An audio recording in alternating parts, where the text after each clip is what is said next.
Detroit's Super Bowl window may be slipping away, and now all eyes are on Jared Goff. With Dan Campbell's Lions built to win right now, one question is impossible to ignore. Is Goff the quarterback who finally takes Detroit over the top? Or is this loaded roster about to run out of time? So I understand why you're going under. That schedule is brutal. One of my favorite overs is the Lions 10.5, which seems like a lot. But they have the easiest schedule in the league, massive upgrade at offensive coordinator, and they solved their left tackle issue. So I think a lot of people are, I mean, listen, we love their GM. Yep. We really like the coach and the quarterback. They have most of the elements, but over the last year, they had to address their offensive line. Last year in the draft, very young interior. Now they're going to have a young left tackle, but one of the more talented ones. Go look at the Lions schedule. So if I say over 10.5, it's like, folks, it's a 17-game schedule. So 11-6. And so I'm giving them a lot of like Arizona's on the schedule. Yeah, they got their road games. They've got easy road game in Arizona, easy road game in Miami, easy-ish road game in Carolina. That's a pretty good road. And you also want to look now, since it's an unbalanced schedule, like you said, do you have more home games or road games? And they have more home games than road games. So yeah, they do have a very on paper easy schedule. Jets. Okay, so one of my favorite unders is the Cowboys. One of my favorite over the Lions. So now I'm just going to go and let you take over. Okay. So for the Bears at 9.5, they'd be my over. And for the Lions and Packers at 10.5, I'd lead under, because I just think that they're all basically the same. All have one or two big flaws, but then the rest of the team is really good. And the coaching is really good in that division. And I don't know if you have Minnesota on your list, but now that they have Kyler Murray, it's just such a, like, I could see last place in the NFC North being an 8-win team. Like, I don't think that there's any easy out in that division. A lot of our analysts believe that they can be a Super Bowl contender. But your next question involves a team in the NFC that came really close in 2023, but hasn't won a playoff game since. Yeah, it's the Detroit Lions. And for some of these, it is the nitty-gritty of, like, the Ravens. Do they have a center or not? And then sometimes it's just more existential. And that's certainly the case here with the Detroit Lions. Have they kind of missed this Super Bowl window? Because you see it here. These last 2 seasons or so, we all thought that they were a legitimate, bona fide Super Bowl contender, made it to an NFC Championship game.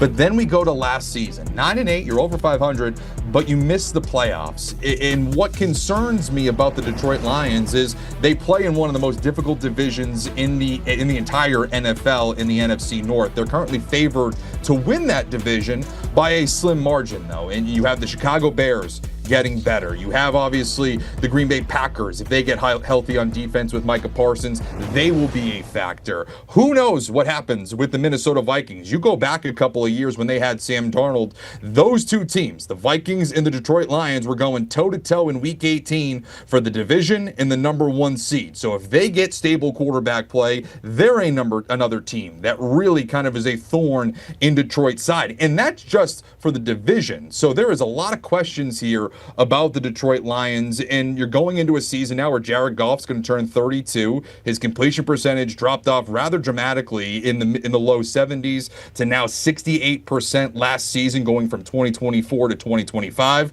The big difference there, you didn't have Ben Johnson as your offensive coordinator, so just a little cautious here with the Detroit Lions and whether or not that window that we thought was wide open for them for a few years is now starting to close. So close. The Detroit Lions had their pre-draft press conference on Monday. They hold the 17th pick in round 1 of the 2026 draft. They never dreamed they'd be picking so high after finishing 9-8 and last in the NFC North.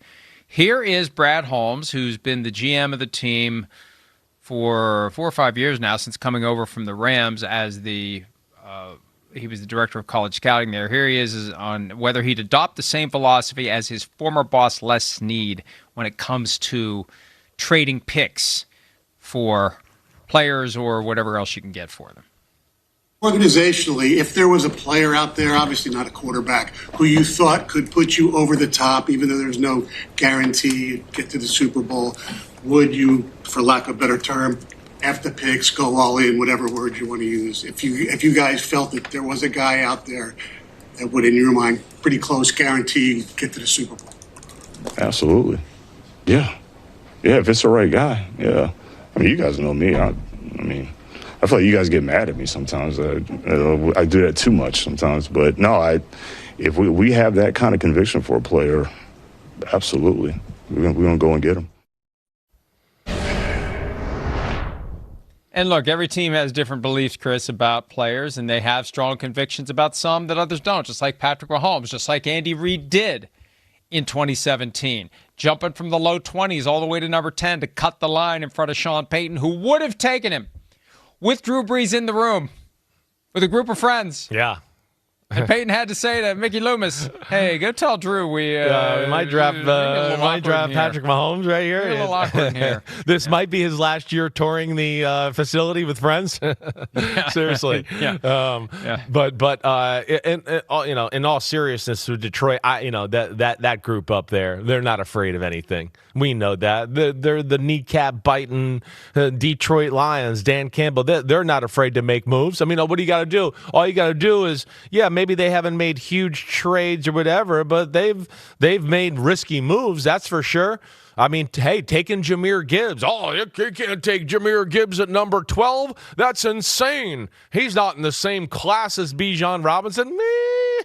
I don't know. He's definitely one of the top 2 or 3 running backs in football. Jack Campbell, that was too early too. Same draft. You're going to take him at 18? Yeah, screw you. He works. He fits their culture. They do what they want that way. So they're bold there. They know that, and they got a good football team, and I'll be interested to see what they do with the 17 pick of the draft. Like you said, I don't think they expected to be drafting there.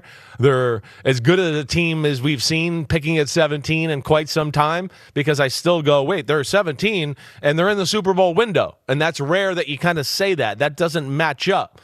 And you look at their team and you go, there's not a lot of needs. I mean, maybe an offensive tackle because Taylor Decker's gone, right? Need another pass rusher opposite Aidan Hutchinson. After that, damn, they're pretty good almost everywhere. So that's where you look at Detroit, and it'd be interesting to see what their approach is in round 1 here. I said 4 or 5 years for Holmes. This is year 6, and they've done well. They've done well with their draft picks, and they've had extra picks. When the Rams have said F them picks, the Lions have said we'll pluck them picks, and they've maximized the haul. And for what a scratch-off lottery ticket industry it is, they've done better than worse. Definitely. They're high-profile You picks. look at that group right there, and I would go, they hit it out of the park with everybody except Terrion Arnold right there. Everybody else has gone, wait, Aidan Hutchinson, one of the best pass rushers in football. Jahmyr Gibbs, we talked about, best running back in football. Jameson Williams, I mean, he's maybe the most explosive deep threat in football. Penei Sewell might be the best tackle in football. Tyleik Williams was really good as a rookie last year, being a run-stopping defensive tackle. So, yeah, they've done an incredible job building a football team there in Detroit. They haven't made it about one guy. They have built a roster, and I think that was part of why Jared Goff flourished and everything, because it's an incredible team and attitude and culture they got there in Detroit. How much longer do you think Goff's going to be the quarterback of the Lions? Well, results are, I mean, he's a guy that I look at to go, one, I don't think he's going to lose his arm, Mike. I think he's got one of those motions in an arm where I'd go, it's still going to be powerful. He's big. His game is not predicated on movement anyway, so him losing a step, who gives a damn if, you didn't really have a step to begin with in that way. Not trying to be disrespectful. But I don't think the skills are going to decline in a way where we're going to go, oh, gosh, it's time to move on. It's just going to be, hey, can they get over the hump? Can they win some of these big games? Can he play big in those big games? Do they get tired of him if they can't quite get over the hump with him, even though we know that city loves him? But I don't see the end coming anytime soon, to be honest with you, Mike. When you are knocking softly on the door every year, there is a fatigue that sets in. Yeah. At some point, the fan base will say, if we're ever going to get the thing we're trying to get, we have to upgrade some way, somehow. And no quarterback is immune from that. At some point, you've got to deliver. You got to deliver the Super Bowl berth. You don't have to deliver the Super Bowl win, but you got to deliver the Super Bowl berth at some point. And I think that there's a shelf life there. We don't know what it is, but it's there. And you only get one opportunity a year. Josh Allen has not and will not. That's the thing. Certain quarterbacks are so good that you're going to keep running it back with the guy because it's not him. It's the pieces it's everybody around. else. Exactly. In Detroit, it's the flip side. It's like, yeah, they kind of got everything else. Like, could you imagine the Lions with Josh Allen? No. Could you freaking imagine? Right. With the Lions, with Josh Allen, with Lamar Jackson, with Joe Burrow, with Patrick Mahomes, they'd have won 3 in a row. Yeah. It's I'd argue that same thing with the Philadelphia Eagles. It may be more than that in a row. I mean, it's. But to your point, Jared Goff is really good, but Jared Goff doesn't give you the ability like the other guys do of, wait, we're not playing our best football today. Jared Goff will carry us through here with making backyard plays and doing that. And I think we saw that, again, maybe the Washington divisional playoff game. Wait, the defense isn't playing good. We don't got our stuff today. We got to carry the squad. Oh, we threw 4 interceptions. So, yeah, I think that's still a question of Jared Goff is, can he carry you through those type of moments? And then we know, again, if Josh Allen or Patrick Mahomes and Lamar Jackson lost a 17-point lead in the NFC Championship game, and this is what drives me crazy about quarterbacking and the different, like, oh, well, it's okay for him to blow the lead, but him, we're never going to let him forget about it for the rest of his life. We're going to tell him and remind him every morning. And, yeah, if one of those did that, yeah, they'd be eviscerated. But yet it's because Jared Goff had a low bar of expectations at the time that we would let it go for that being that. So, yeah, he's really good. We know that. I do think they can get to a Super Bowl with Jared Goff. I do. But they've been beat by injury bug, and then he has not played his best in some big moments, and that's, what's been holding him back. All right, how would you characterize their Super Bowl window based upon these highly specific options? Okay. Wide open, mostly open, halfway open, mostly closed, or fully closed? Okay. Where would you put the meter? I think it's I'm going to say mostly open. Wide open was 2 years ago and the year before that. That was like, gosh, they might be the best team in football. There's no doubt about it. They might be the best team. Now it's like, hey, they're really good. They're at the top of the list still, but there's some other teams that they're not. You can't just go, oh, they're definitely one of the 2 or 3 best. Not anymore. So yeah, it's mostly open. It's not wide open. I'm going to say it's halfway open. Okay. They were last place last year. Yeah. And they lost their way post Ben Johnson. They did. Right? You're right about that. Offensively, they're going to have to show me that they have figured out how to deal with the Brian Flores defense. I think that was one of the more significant and overlooked games of the year, even though it was widely watched on Netflix. The Christmas game when the Vikings, who were done, it was an exhibition game. It was preseason to the 2026 preseason. The Lions went in there desperate to keep their playoffs hopes alive, and the Vikings beat them. Yeah. So that was...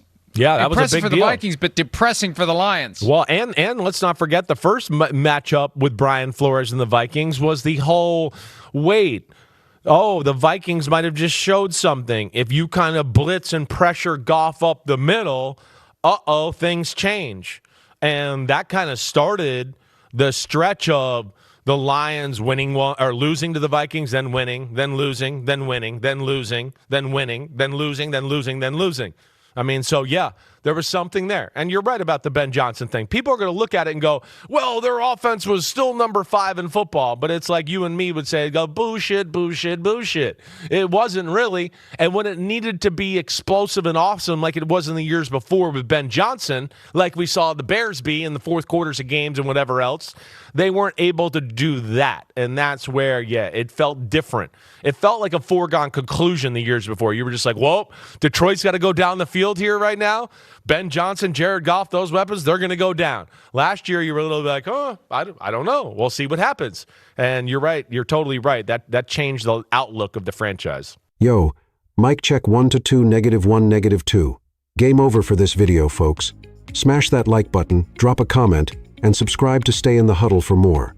This is NFL Madness, bringing the heat and signing out.